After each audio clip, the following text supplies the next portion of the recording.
Here we are, standing out in front of line at the Star Trek convention. Show the Frank magazine in. The Star Trek convention. Here we go. Hopefully get to see William Shatner. Do your little spot thing. Yeah, do your spot thing. There he is. You know the Supposedly go where no man has gone before. Supposedly go where no man wants to go. We are where every other man is. Outside the convention center. Hi, B. Do you? Here we are. Everybody else is at. Waiting for it all to happen. We're in the long line outside. 90 minutes? Now we have the camera on this instead. I only got like 5 minutes. Oh, God. Do the swan thing. Say hi, Dwayne. I'm with the Star Trek on my birthday, yeah. Hi.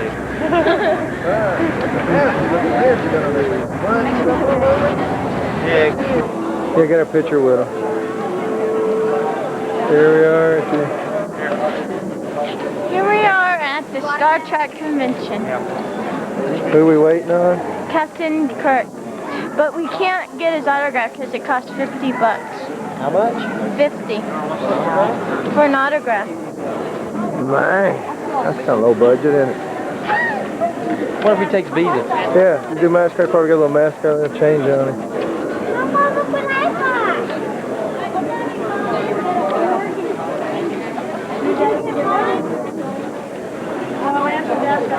Here, Dad. Hold it up. Oh, that's better.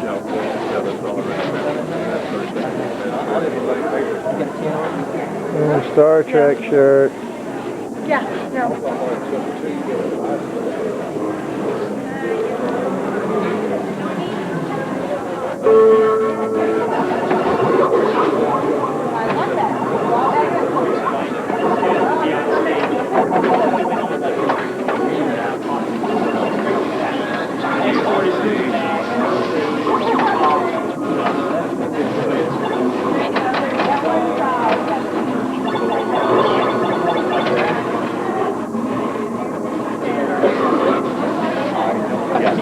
Tell me.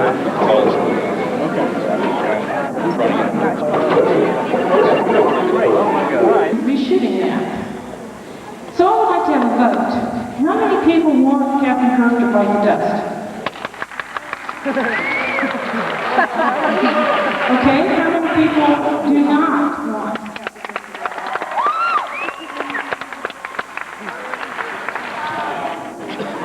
Gee, people. The Enterprise found a blade here, complete with the communicator. Y'all like these things, or you like the old ones? Yeah, but they never tell you the reason they changed these things. You know, some designer went, let's do something different. So they take the communicator, kind of put it in a blender, and out pops this thing. I don't know, I think you're right. I think I like the other ones. But they're so scary, you know, stereotypes. Can you imagine Star Trek being stereotyped? Oh.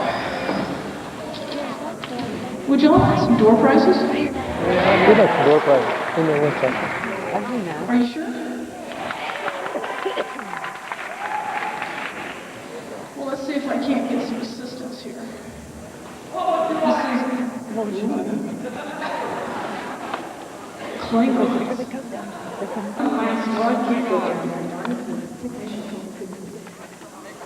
I need an able-bodied person.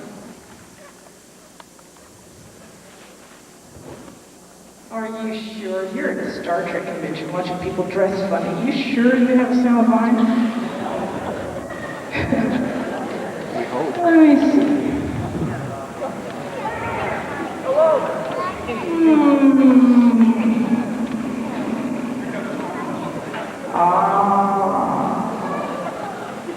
There's a young lady sitting next to 3 ladies in blue t-shirts. Yeah. Come over this way and somebody will show you how to get up on stage. Okay. Can you make it? Okay, and then you can... I live in Wimberley. You're here? Not really. Anybody? Hey, here's Brenda with a couple of Klingons. Supposed to do Klingon stuff. Do Klingon stuff, you know, stab her, do something. Do whatever Klingons do. Hey. Yeah, they just warped in here. They just, yeah, you guys just...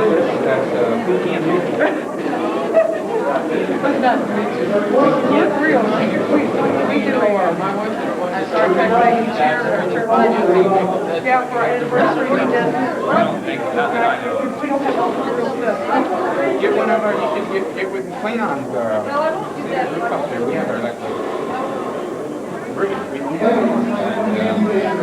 There have too many Klingons. Hey! We can get them all thing, huh? Because they're nice. Look at that, man.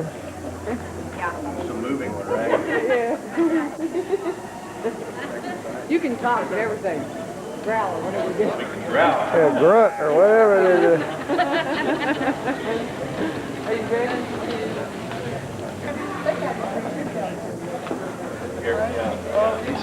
He's a resident Klingon linguist. He speaks the language and all that. All right. You ready?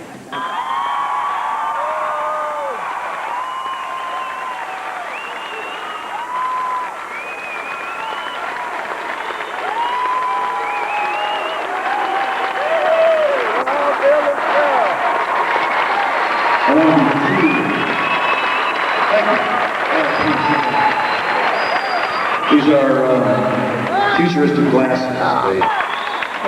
It's ridiculous! Why would the government hide for 47 years the biggest news since God created Earth?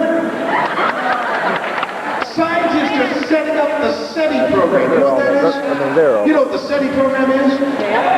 They're listening to the universe. Send us a message! And the other guy says, we're here.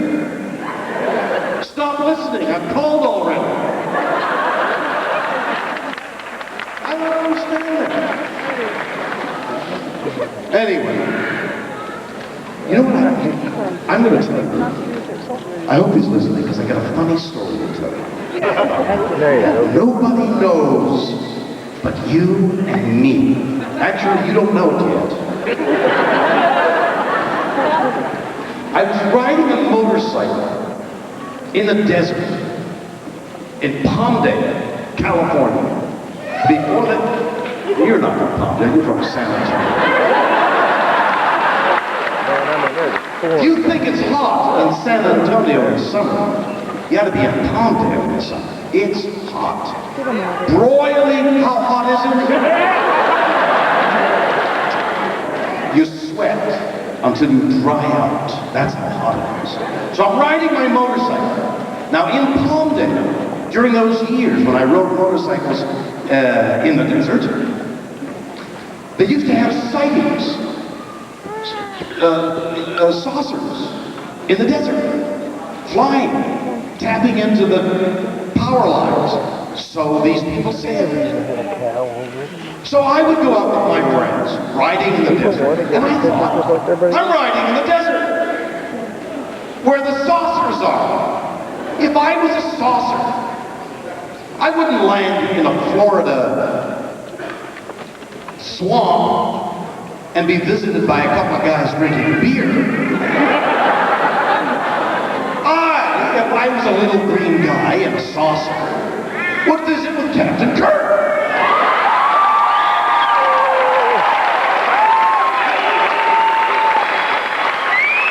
Yes! The only thing is, I wish my voice hadn't broken when I said Kirk. It wasn't very masculine. I'm going to try that again. Captain Kirk. When you say Captain. It's no good. It's no good. So I thought, if I was a green guy, I'd be looking for me. So I used to ride looking for them. They're actually I'm under here. I'm in the desert, just where pictures have been taken. I ride under the power lines looking for the flying saucers. I'm riding along one day I'm behind 3 or 4 guys. We rode buddy system. And they're all looking where they're going. I'm looking where I thought I would go. Where no motorcycle has gone before. Now, in the Palmdale Desert, when they thought they could find gold or whatever they were looking for, they dig mining ditches about 6 feet long and about 3 feet deep, the size of a grain. And I'm riding along, and my bike goes into one. And I'm lying on top of my bike in a grain. And I'm kind of knocked unconscious. Call 911, very good idea.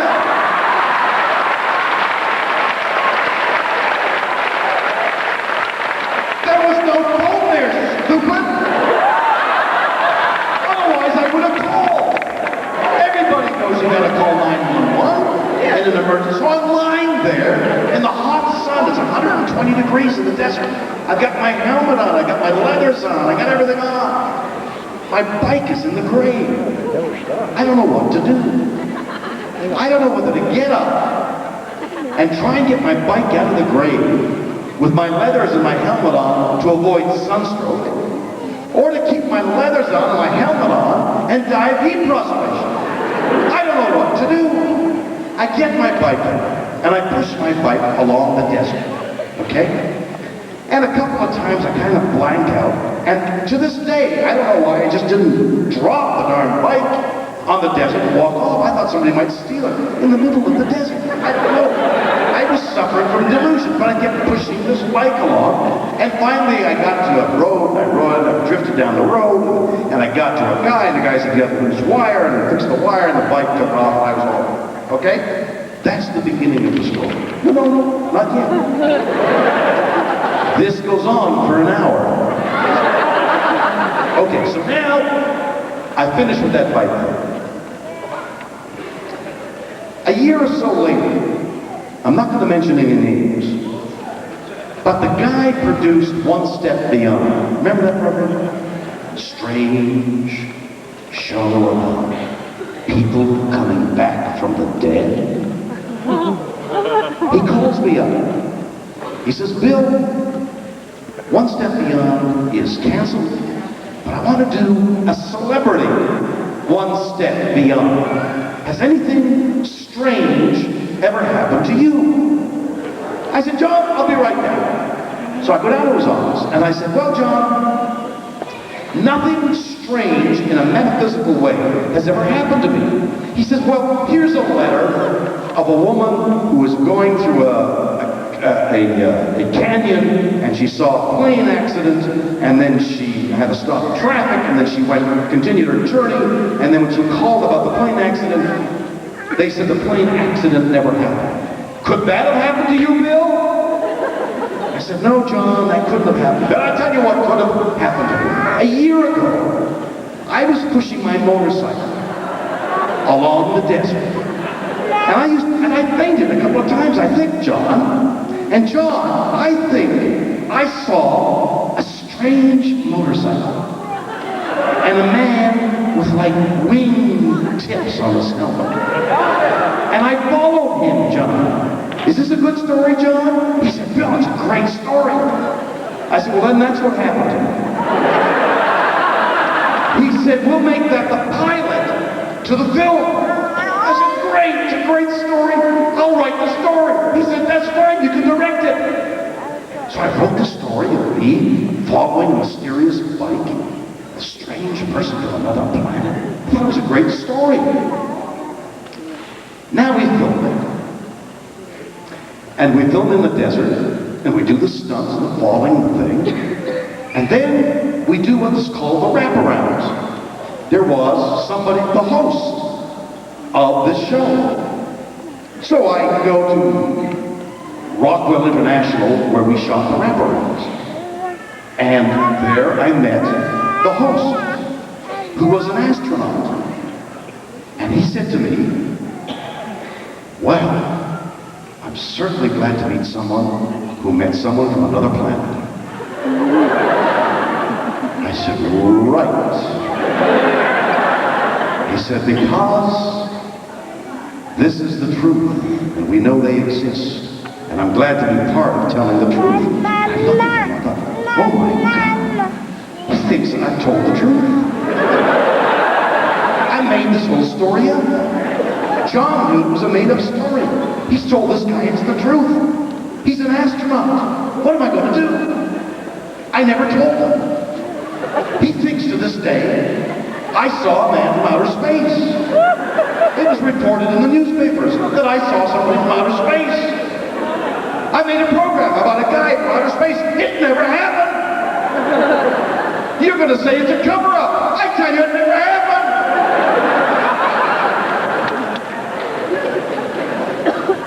That's just between you and me. Okay. Now, Star Trek 7.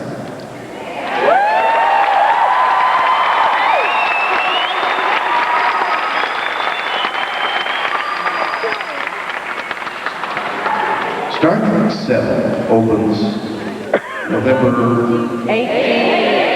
I knew it. I just want to see if you knew. Opens November 18th. Sneak preview 7. So you're all going to go see it. I haven't seen a foot of film. I don't know what happens. I don't know what happens. No, wait a minute. No, I don't lie. Did I lie? I lied only once to the astronaut. I don't lie now. I do not lie. Because, now let's not get out of hand. Why am I so far away from you? Okay, hold on. I'm as close as I can get. On Star Trek 7, a lot of things happen that I think you'd find interesting. For example, this reminds me of exactly what happened to me on Star Trek 7. For some reason, Paramount Studios would destroy every bridge, the bridge of the Enterprise, after every movie, as though we weren't going to make another movie. We'd finish Star Trek 2, they'd say, great movie, guys, and they'd destroy all the sets. Then a year or so later, they'd say, hey, let's make another movie. We'd say, okay, and they'd build another set for the bridge. It was the strangest. I couldn't understand it. So, along comes Star Trek 7, and they say, let's make Star Trek 7, and we'll build another bridge. So they build another bridge, and this one's a little fancier than the old one. It's got different colors and different, but it has a platform running around the side, and it's like down in there. The screen is over there. So, I come the first day. And the first day is the first day on the bridge. And there's a director there, an English director named David Carson. Bill, how do you do? Very good to see you. Glad to see you. You're going to shoot the scene now. So he said, you notice this new bridge? And we've got it made a little differently. You see, when we did the series, when the Enterprise would take a shot, a hit, and the bridge would shake,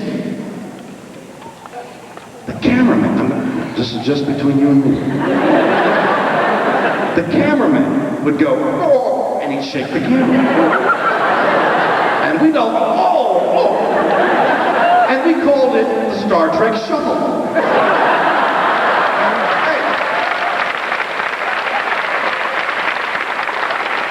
Watch closely, and you'll see when the camera bends this way, we all go this way. We had worked this out over the years, what we had to do to make it look as though the ship had been hit by an impact. The fact that really wouldn't happen in space. Anyway, we're not going to address selective memory, but that's what we did. But David Carson said, Bill, we're not going to do the Star Trek Shuffle. We have a electric motors placed all along the bridge, yeah? Over there, over there, over there, over there, and over here. In all those electric motors is a eccentric wheel which will tend to shake when the electric motors are given power. You see? So what will happen is when I call action, the whole set will shake and we won't do the Star Trek 7. You see? I said, David, the earthquake was just a month ago. You're going to shake this whole set, we'll all be running away. I said, I've never thought of that, Bill. Good thinking, Bill, good thinking. So what we'll do is, we won't have a rehearsal in case anybody gets scared. Everybody plan what they're going to do. When I say action, power to the concentric electric motors, shake the set, and everybody plans something to do. That's one way of directing, I guess. So, I plan to lurch forward, okay? So you all right, everybody? Camera, music, action, press the power. And the thing started to shake, and I went, oh boy, and I grabbed for the upper railing, which came off in my hand.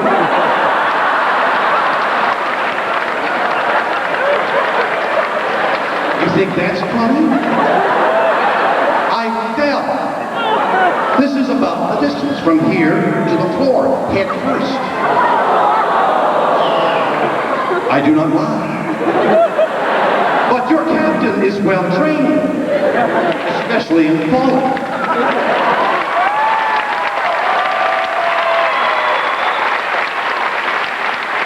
I tucked and I rolled and I landed like the athlete I am. I do not lie. So I lay there, somewhat shaken. And people started running up to me saying, are you all right? I said, I'm all right, I'm all right. And the prettiest girl on the set came running up to me and she said, Mr. Shatner, are you all right? And I said, yes, my dear, I'm fine. And she said, because for a man of your age,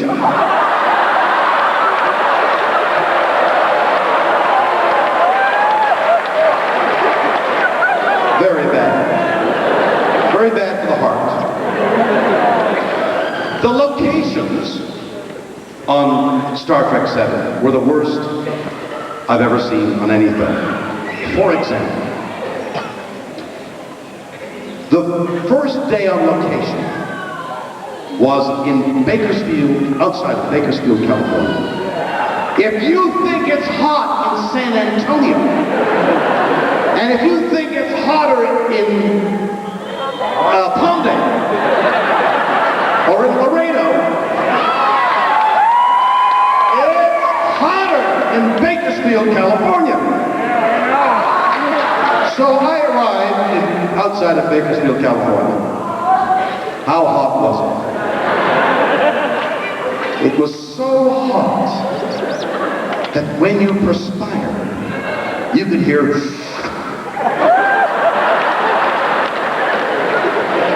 the best I can do under the circumstances.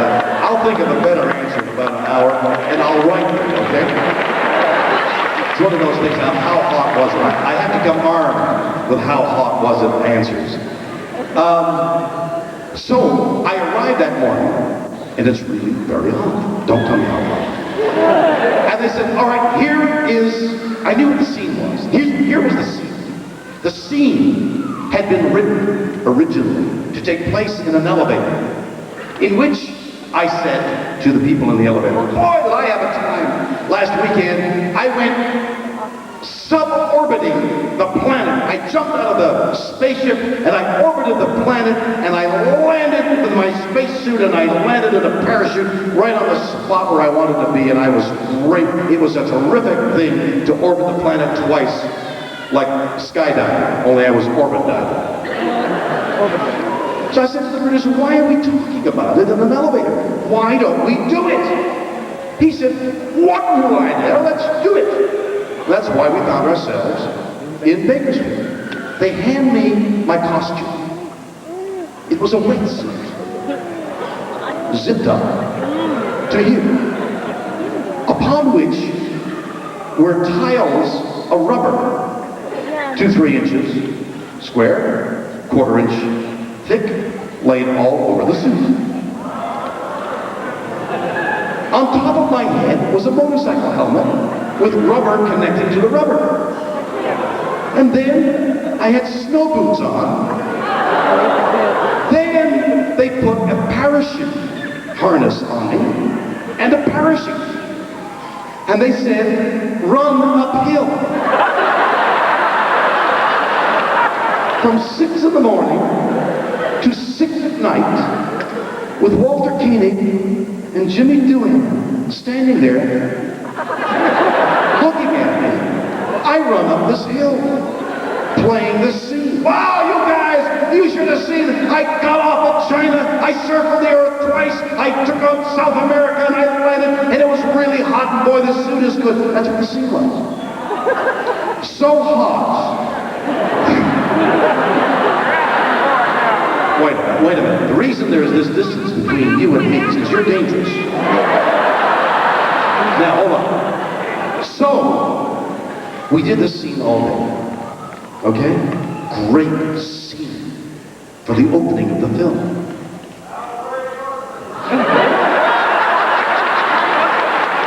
So great that it's not in the film.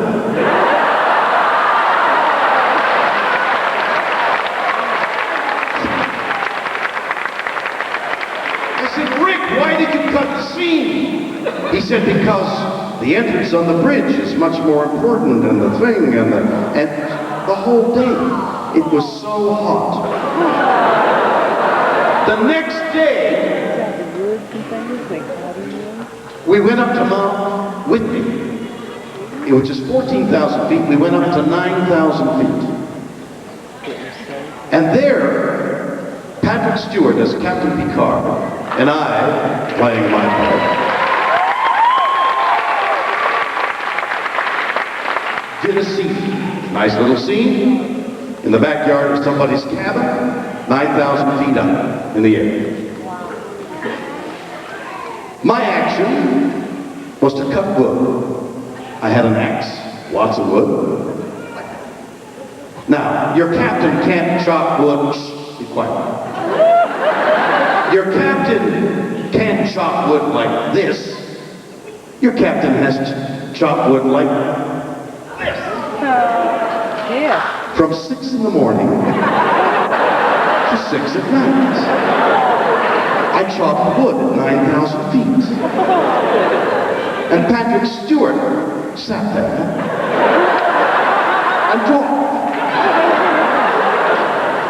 They tell me that the difference between Captain Kirk and Captain Picard is, if a situation is called for, wait a minute, if the situation is called for, where Captain Kirk is required to say, either you tell me where they are, or I'll shoot you on the count of 3.